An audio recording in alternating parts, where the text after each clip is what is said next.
ஏய் என்னடி பண்ணிட்டு இருக்க? ஒண்ணு இல்லையே. ஏதோ திருட்டு தானே பண்ணிட்டு இருக்க. அதெல்லாம் ஒண்ணு இல்ல போ. நான் அம்மாட்ட சொல்றேன். ஒண்ணும் இல்லடி, சேலதே 10 பைசா பிரயோஜனம் இல்லாத இந்த சேலையை எடுக்க இவ்வளவு பில்டப் பண்ணிட்டு இருக்க. என்னது 10 பைசாக்கு பிரயோஜனம் இல்லையா? நம்ம கோயம்புத்தூர்ல நியூ ஆண்டாள் பட்டு சென்டர்ல பாத்தீங்கன்னா நம்ம பழைய பட்டு புடவை எல்லாம் கொண்டு போய் கொடுத்தோம்னா நம்மளுக்கு அதுக்கு மாறா காசு கொடுப்பாங்க தெரியுமா? இது நம்ம டைரக்டா தான் கொண்டு போய் கொடுக்கணும்ல, இல்ல அவங்க நம்பருக்கு கால் பண்ணாலே போதும், அவங்க வீட்டுக்கே வந்து வாங்கிக்குவாங்க. இப்போ நீங்க கொண்டு வந்த ஜருகை பூராவே ஒயிட் கலர் ஜருகுங்க. இந்த ஒயிட் கலர் ஜருகை வந்துங்க உரசரப்ப ஒயிட் கலர் வந்துச்சுன்னா நாங்க வாங்கிக்குவோங்க. ரெட் கலர் வந்தா வாங்க மாட்டாங்க.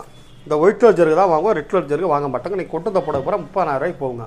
ஜருகமா அதிகமா இருக்க விலை கூட போகுங்க. நம்ம கடை வந்துங்க நியூ ஆண்டாள் பட்டு சென்டருங்க. பழைய கிழிந்த பட்டு புடவை வாங்கிட்டு பணம் கொடுக்கறதாங்க, ஜருகைக்காக பணம் கொடுத்து வாங்குறதுங்க. நம்ம கடை வந்து ஓப்ஸ் காலேஜ்லங்க. ஓப்ஸ் காலேஜ் ஃபர்ஸ்ட் ஸ்டாப்ல பாரதிராஜா புத்தக காம்ப்ளெக்ஸ்ல நம்ம கடை இருக்குங்க கோயம்புத்தூர்ல. இன்னொரு கடை வந்துங்க கோயம்புத்தூர் பிரான்ச்சு டவுன் ஹால்லங்க வைசால வீதியில டிஆர் ஜுவல்லரி நேர் எதிரில் சொர்ணாம்பிகா ஜுவல்லரி அருகில் நியூ ஆண்டாள் பட்டு சென்டர் இருக்குங்க. நம்ம பிரான்ச் வந்துங்க சென்னை, ஈரோடு, திருப்பூர்ல இருக்குங்க. வாட்ஸ்அப்ல சென்ட் பண்ணீங்கன்னா பதில் சொல்லப்படுங்க.